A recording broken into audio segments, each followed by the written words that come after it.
Good morning, everybody. Carlo, better known in the space as the DeFi Defense Lawyer. I wanted to take this opportunity to bring a special live edition of Lexline to talk about what an amazing week we've had in crypto. We know that this was dubbed Crypto Week and that there were going to be big events happening in the house. And I'm very happy to report that we delivered. And I cannot stress the importance of what this means for our sector and for the continued growth and adoption of this technology. Before we get into what actually happened this week, let's just kind of take the temperature of the market. It was reported yesterday that the total market cap of crypto has surpassed $4 trillion. Now, while some might be impressed with that, I've got to tell you, I think we have more to come. If I had to equate this to the early stages of internet adoption, I would say that we're probably at $4 trillion market cap at the AOL You've Got Mail stage of internet adoption, which means, yes, people who really want to get on the internet can get that disk, can download it, can find out how to use cryptocurrency technology and blockchain technologies and implement digital asset strategies. However, it still takes some work. I think that this is all about to change, and we're about to see exponential growth in this sector based on all the amazing legal developments we've seen this week. I'm excited to announce that the Genius Act, which passed through the Senate, made it to the House, had some bumpy rides along the way with some concerns about whether it would be a backdoor to CBDCs, finally passed the House yesterday and is headed to President Trump's desk today. There will be a signature ceremony today to sign this historic bill. And I'm going to get into that in great detail today because I think it is one of the most important opportunities that we have in crypto for true mass adoption. In addition to that, we had the House pass the Clarity Act, which is finally going to give us some market structure clarity on what constitutes a security for purposes of digital assets, what constitutes a commodity, and establish some clear regulatory boundaries going forward. This is huge, and you cannot discount the significance of this because I've been covering virtually every major event in crypto law through the NFT bull run, through the horrific bear run that we saw, and now coming back into what our friend Raoul Pal likes to call the banana zone, where we're finally seeing the fruits of all that labor and all that concern. Bitcoin is reaching tremendous market velocity, mass adoption by nation states, institutions, consumers are waking up to crypto. But the one thing that was missing from all this, and I got to say, we had one more major event this week in crypto that cannot go unnoticed, and that is that the House passed a ban on CBDCs. Disappointed to see that there were 210 no votes for the passage of a ban on a U.S. created, funded, and implemented digital currency. However, this is progress. It affirms, once it goes through Senate and becomes law, that we will not have the threat of the government spinning up a CBDC, a central bank digital currency, that they can then monitor and turn on and off. Now, I've heard a lot of debate about, well, aren't stablecoins the same thing? And can't the government do X and Y? Yes, the government has broad powers. Yes, the government can execute search warrants and can seize currencies and can shut down bank accounts. None of that changes in a centralized world. We all know that that exists. There's always going to be requirements for AML compliance when it comes to stablecoins, and that introduces government oversight. Fully regulated stablecoins are going to inevitably be audited by the government, monitored, and there's going to be regulatory and legal oversight of this stuff. So none of that changes. But what we do have in the passage of the anti-CBDC bill is that we have an outright ban on the government launching its own digital dollar. What the Genius Act does in the alternative is it allows the private sector to launch fully regulated stablecoins that are going to be audited and monitored by the government. That's a different story. It's basically just another, think of it as another rail of banking and another way of sending money. This is going to change everything and presents, in my opinion, a huge disruptor for banks and how they traditionally have been doing business. And I'm going to get into all that in detail because now that we're about to see the Genius Act be signed into law, it's time to start thinking about how you can benefit from this and what you need to do to get ready for what's coming. So we've talked about the three major events that happened in crypto this week. Crypto week did not disappoint. We had full passage of the Genius Act headed to President Trump's desk for signature. That is going to give us what we've been lacking in this country, which is a fully regulated, one-to-one pegged to US Treasury equivalent asset, stablecoins. Now we can see mass adoption of stablecoins. We had the Clarity Act, which is now going to give us, hopefully if it gets through the Senate and also makes it to the president's desk, going to give us clear regulatory rails for how to define whether a digital asset is a security or a commodity, who should regulate them, how they should be regulated. And that is going to accelerate, in my opinion, the tokenization of everything. We're going to see equities become tokenized now that we have this clarity. We're going to see real world assets become tokenized now that we're finally getting this market structure clarity. And we got the CBDC ban, all major events. But I want to talk in detail for the rest of this conversation about what the Genius Act means, because that's the one that's actually going to become law today and is going to be implemented. Everything else has to continue to go through the legislative process and make it to the president's desk. So let's talk about the significance of the Genius Act. Why did we need the Genius Act? I think that's an important conversation to have for some of you who may not be familiar with how we got here. Yes, we've had stablecoins, and stablecoins have operated in the crypto sector as being a great way to off-ramp from traditional cryptocurrencies, Ethereum, Solana, XRP, all the things that we love to buy and trade. But the difference between those cryptocurrencies and stablecoins, and it's a big difference, is that stablecoins are pegged one-to-one to an underlying asset, whereas these other cryptocurrencies like Bitcoin, Ethereum, Solana, all fantastic, but they're not pegged, which means that they come with extreme volatility. Now, we're all used to that volatility in the crypto world. We don't even flinch when we see the price of Bitcoin go from 100 to 119 and vacillate all over the place. It doesn't faze us in the least. We've been through this. We know how this works. However, for the average consumer, that gives people a great deal of discomfort. Stablecoins came in as an alternative to this, as giving even crypto native people an opportunity to move out of the more volatile crypto assets and get in stables. We've all heard that before. You take your profits, you sell your cryptocurrency, you put it in stables, you park it in stables, and you wait and see what's going to happen. It's a great way to hedge against that volatility. So we had this going on for a while. We had Tether, we had Circle, we had even Luna, which was obviously a disaster for the sector because that was pegged to an algorithmic stablecoin arbitrage, where the value of that stablecoin was pegged to and was reliant upon an algorithm, and it didn't have a stability based on an underlying asset like a US-backed Treasury. So that created all kinds of volatility and a mass liquidation event. And that sort of tarnished stablecoins for a lot of people because it made people very uncomfortable. Okay, on the other side of that, we got Tether. Tether is offshore. Tether is backed by US treasuries. However, there are concerns about the transparency of the auditing process of the actual reserves that exist because it's not under a fully regulated regime. What Paolo has built with Tether is undeniably incredible, and it is a global means of moving money. Cannot deny the power and the impact Tether has had globally.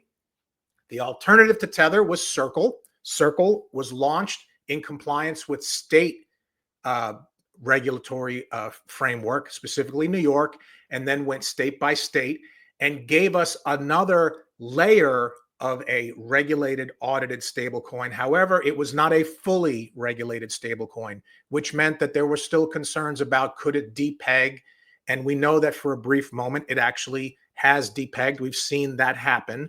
So all of this gave lawmakers pause because it doesn't make it a good alternative for payments.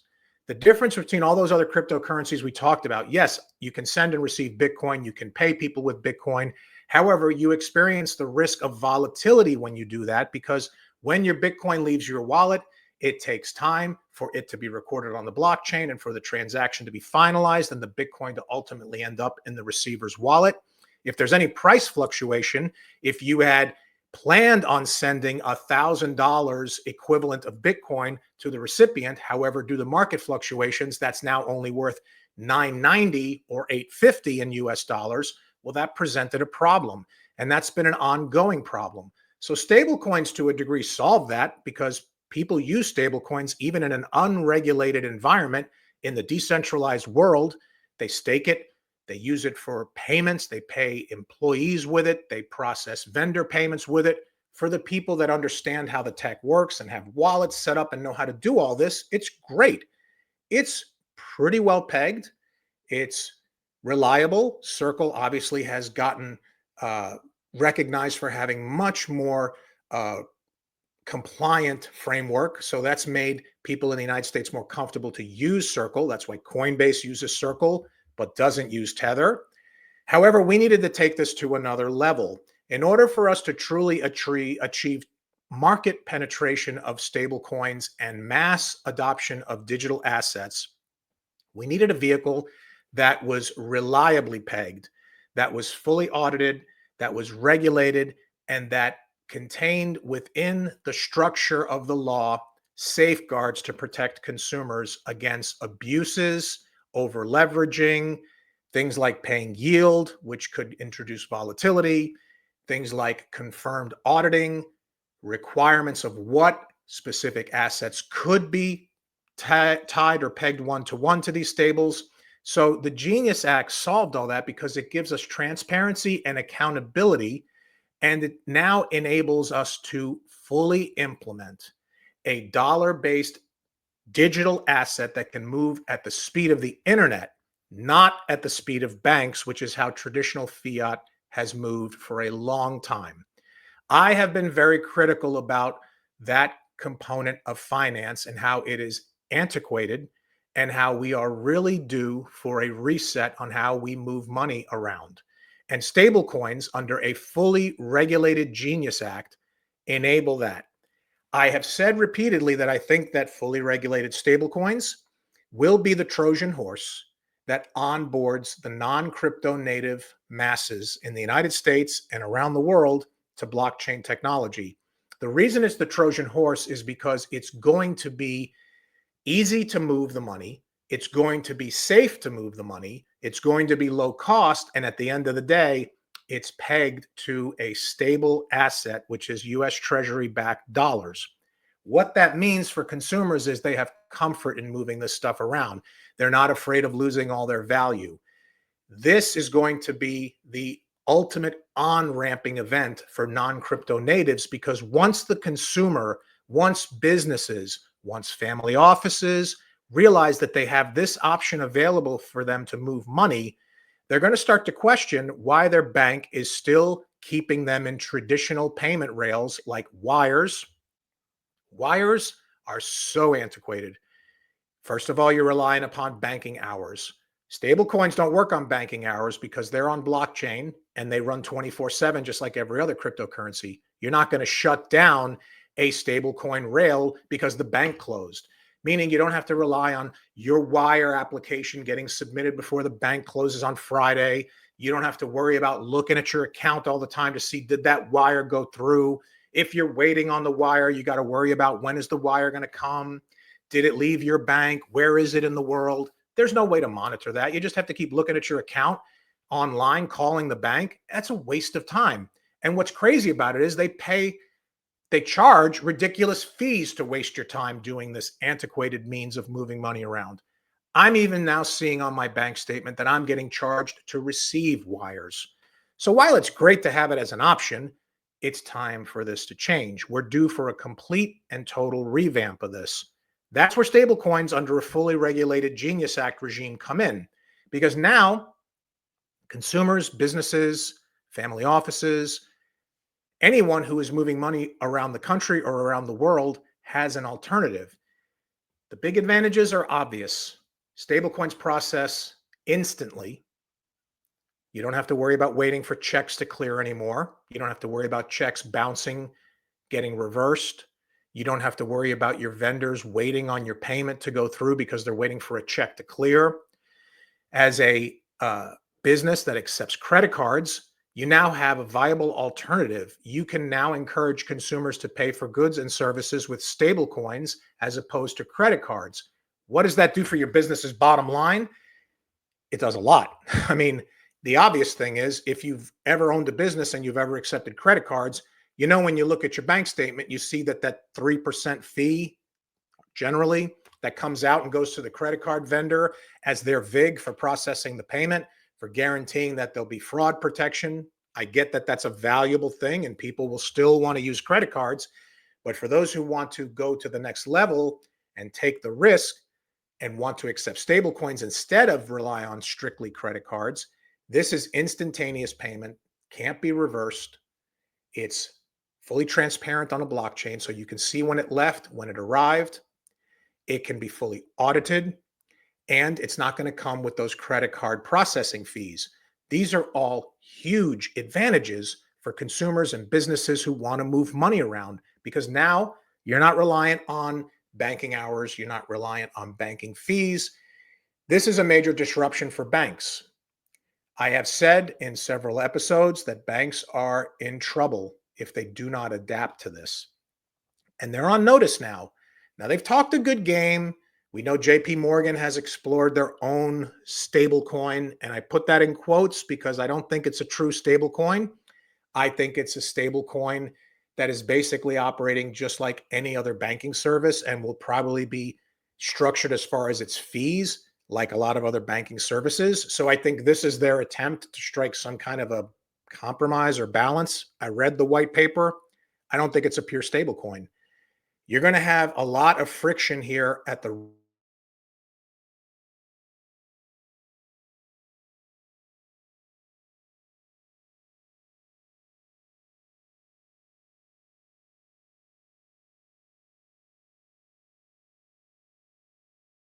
as to what is coming so you can be ready and understand the benefits.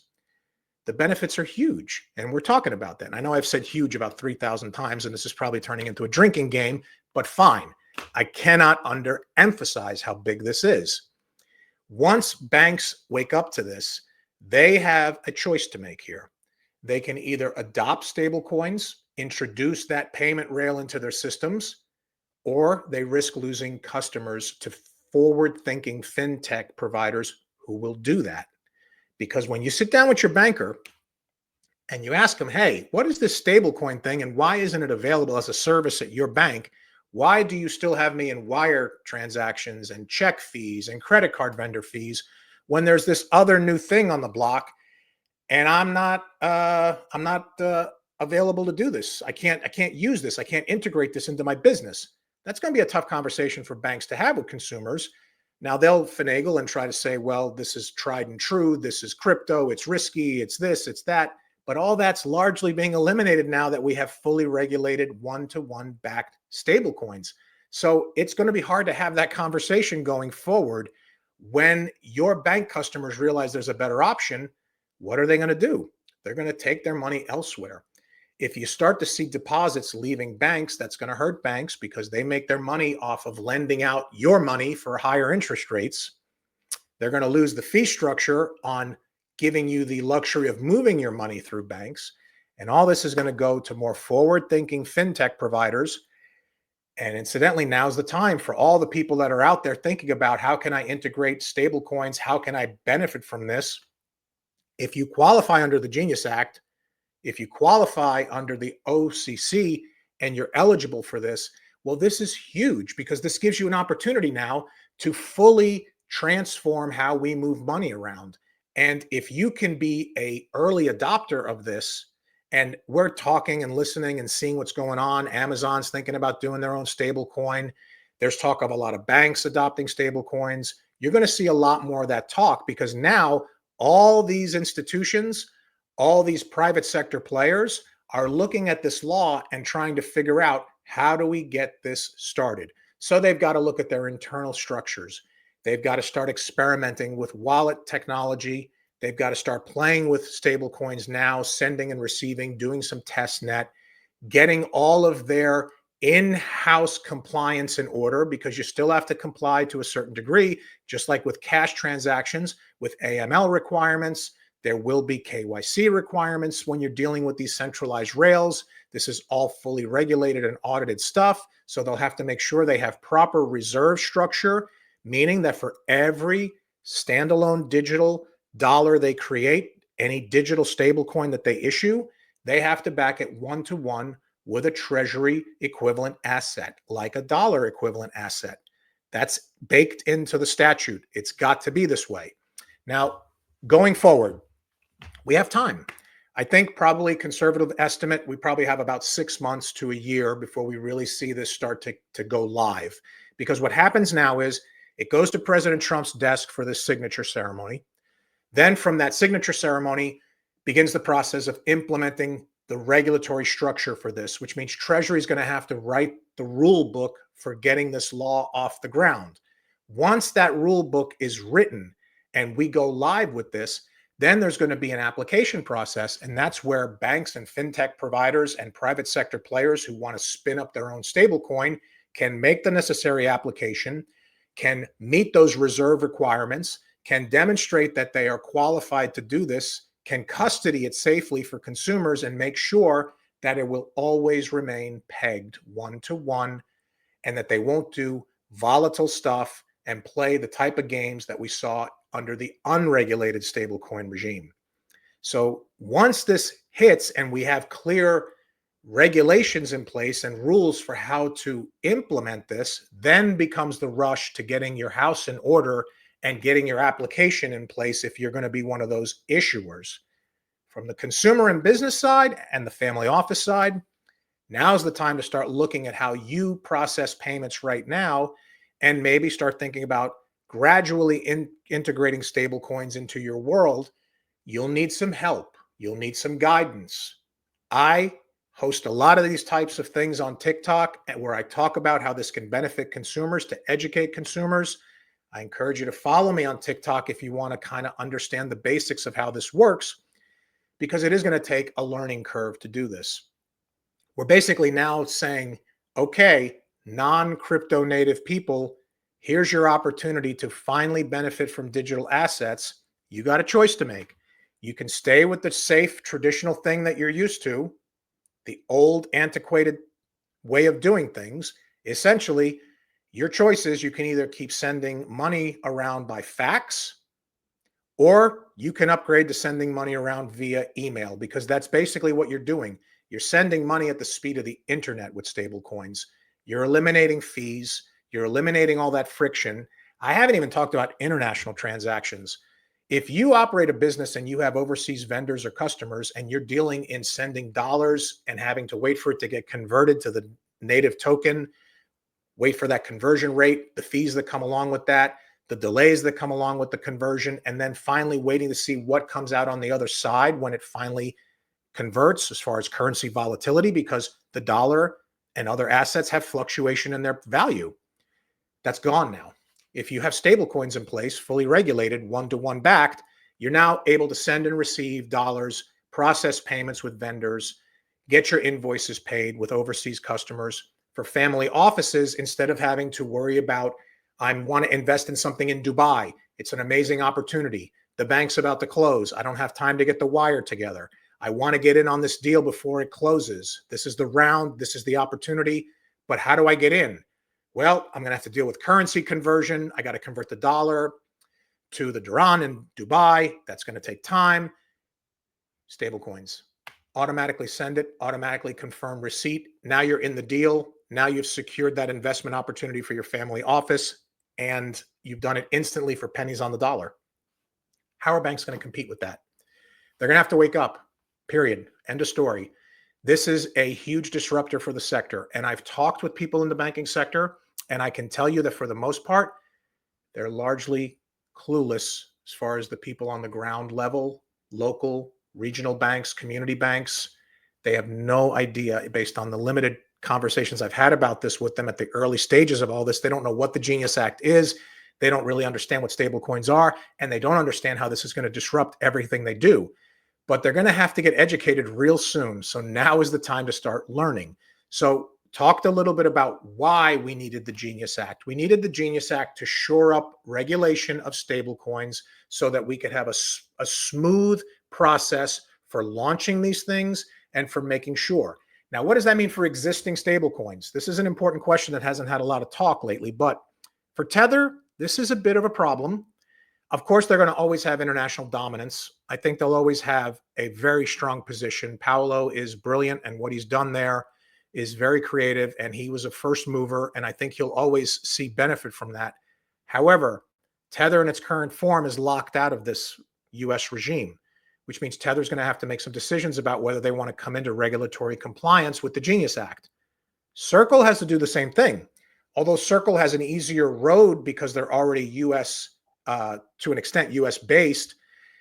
They now have to retool as well and present under the Genius Act their application to be a fully regulated stablecoin. So there's going to be a little bit of transition in all of this for even existing stablecoin providers.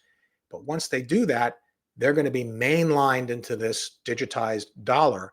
And this is a tremendous breakthrough. This is revolutionary. I talk a lot about what's happening in the regulatory and legal space in crypto. Been doing it for years. You've all seen my shows and so forth. The thing that excites me most about this is I think that this is finally that onboarding event that we've all been waiting for, because this legitimizes digital assets in a way that we've never seen. Yes, I know there's a whole other conversation about this from the decentralized DeFi digital asset purists, and I get that, and I 100% respect the freedom to transact and the freedom to have unhosted wallets and decentralized platforms and DeFi. We can have both. But what we're not going to get is we're not going to onboard non-crypto natives in the beginning to all of that great stuff that we all know about. How we're going to get people to buy Bitcoin who are non-crypto natives, we're going to start by introducing them to stables. I believe it's the Trojan horse. No contest, no question. Once they're comfortable moving these digital dollars around and they see the savings and they see the benefits that we all already realize when we send and receive crypto, now they're going to start to experiment, because now that you got a wallet and you've got, let's say, a Phantom wallet, and you can see on there, oh, okay, I got USDC on Phantom, I got SUI, Bitcoin, Solana, Ethereum. Okay, maybe let's experiment with swapping into some of these things. Let's start taking those stables and putting them in crypto. This opens up a whole new world to the consumer. So that's why I say 4 trillion in crypto market cap is fantastic, and I'm excited about that, but that's just scratching the surface here. It is really just the tip of the iceberg. So we talked about why we need stablecoins, why regulated stablecoins came in, what they hedge against as far as risk, and now, what are we to expect going forward? Well, I've said that we have to have a regulatory framework implemented, so that's going to take some time. Time is your ally in all of this, because this gives businesses, family offices, fintech providers, and private sector actors who want to launch stablecoins the time to retool and learn. So in upcoming episodes, I'll break down how this all works under the Genius Act. I'll talk about what is required for compliance. I'll continue to monitor what's happening in the regulatory space as far as the rulemaking process.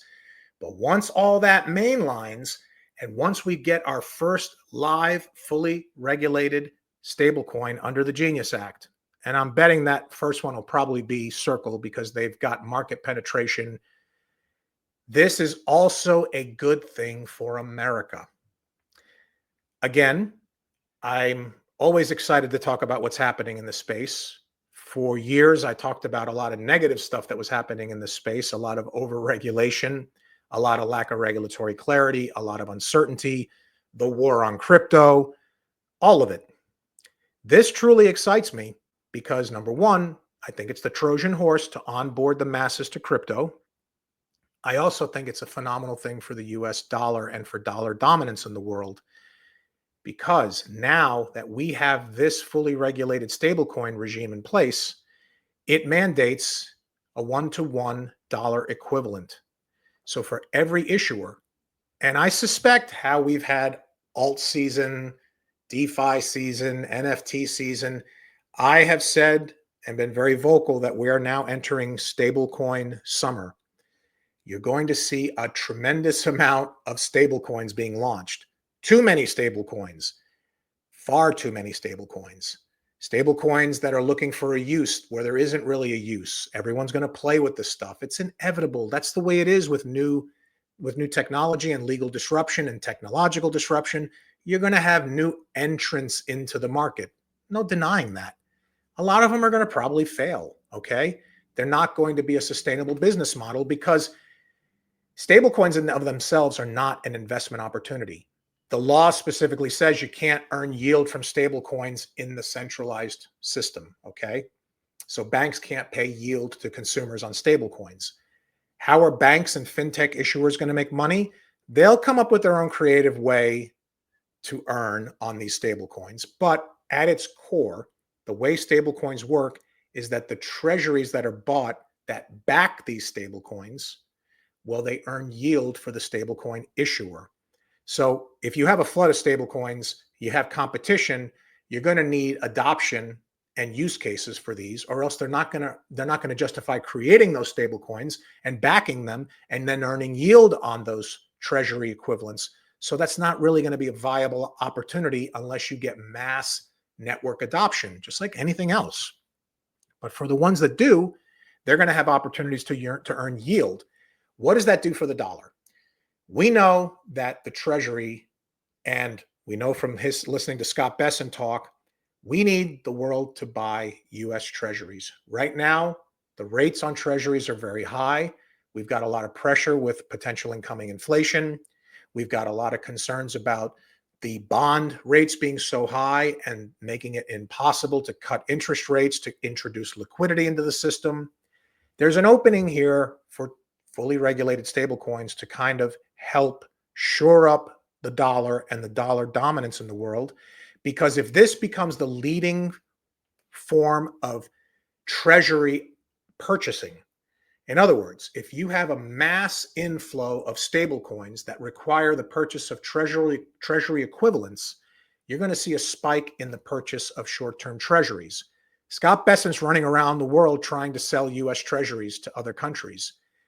We could theoretically see a situation here where US-backed regulated stablecoins dominate the treasury market, meaning that we don't have to rely on other countries exclusively to buy US treasuries to keep the dollar in its position as the dominant world currency. We could see the private sector accumulating treasuries, which could bring down those lending rates and increase interest in US treasuries and increase dollar dominance. That's very pro-America. Besson knows this, and he said that he expects to see a massive increase in the demand for treasuries. If that happens, well, then we're going to probably see an easing of interest rates, more liquidity coming into the market, banks having more money to put out on the street. We're going to have, definitely we're going to have stable coins, pegged, regulated, audited, which is good, which means there won't be any potential for volatility, for getting reckless with these stable coins and causing any mass contagion effect like we've seen in other bank problems. Now, banks will continue to be banks and they're going to have to behave. But the stable coins themselves, another advantage that comes with this is in the event of an insolvency event, the consumer is the first in line in bankruptcy to get their money out of their stables. So while they're not FDIC insured like typical dollar deposits, there is a level of protection under bankruptcy. A lot of this stuff that's happening is going to create a lot of debate about, like I just said, FDIC insurance.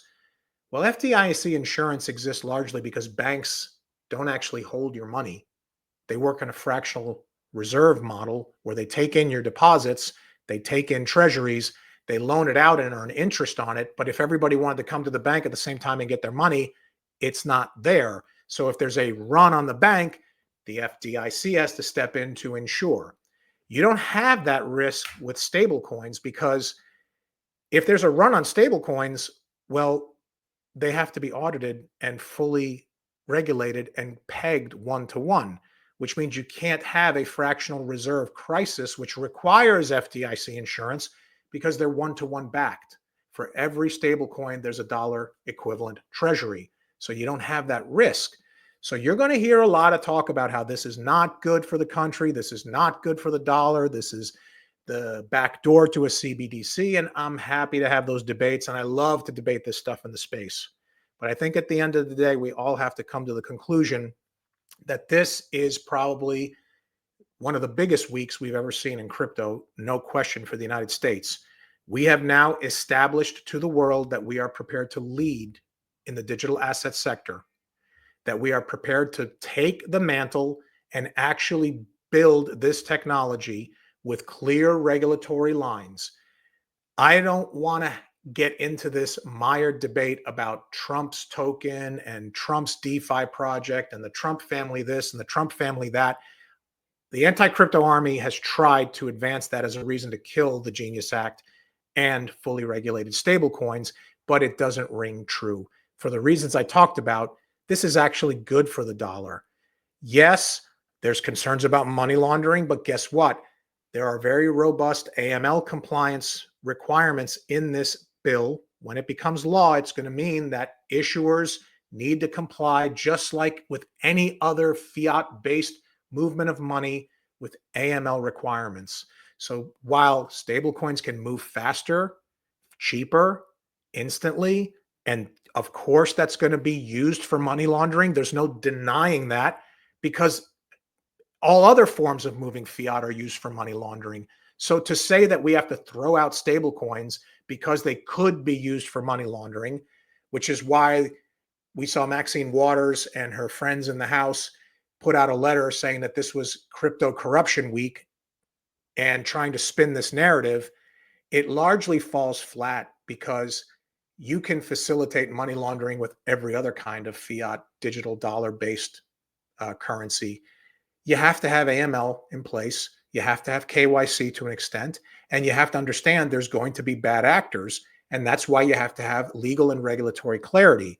But that doesn't mean you kill an entire technology, which is what they keep trying to do. So they failed in this respect. We got this over the goal line. The work is not done yet. The Clarity Act still has to go to the Senate. Elizabeth Warren is going to obviously oppose it. She's made it very clear. She has amped up her rhetoric to 11 on the dial when it comes to anti-crypto talk. So there's no question there's going to be a lot of resistance in the Senate. Hopefully we can get the votes to get the Clarity Act through and the CBDC ban. But let's enjoy this victory today, because this afternoon at the White House, we are going to have a signing ceremony for stablecoins in the United States under a fully regulated Genius Act law. Big, big milestone for crypto. Okay, I'm going to go have a cup of coffee and get back to work. But I did want to take this moment to acknowledge this very, very historic event. I'm very excited to see this culmination to Crypto Week.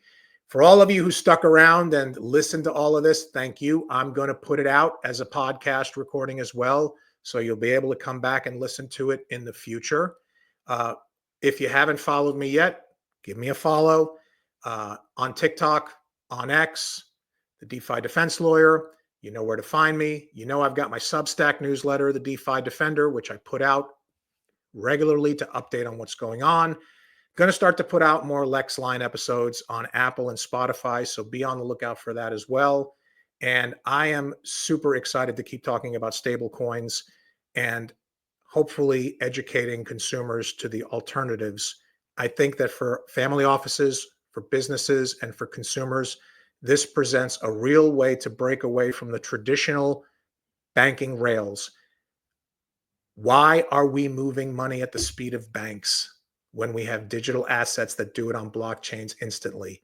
That's the question that every consumer should be asking their banker. Why are you still moving my money at the speed of banks when we could be moving my money at the speed of the internet? So maybe it's time to start asking those questions. And maybe these banks need to open their eyes and wake up to what's coming And the businesses, the consumers, and the family offices that jump on this early and get the education they need to implement digital assets into their payment processing rails, I suspect are going to be very happy on the other side of this when they're moving forward with stables while everyone else is scrambling, trying to figure them out and still paying those excessive bank fees. All right, everybody, that's enough rambling for today. Happy Friday. Again, give a follow and stay tuned for more on this because I'm super excited to continue to bring you this content. Again, I think this is the Trojan horse that's going to onboard the masses to crypto, the non-crypto native masses, which is what we need. So higher, longer, and let's get this done. Happy Crypto Week, everyone, and happy Friday.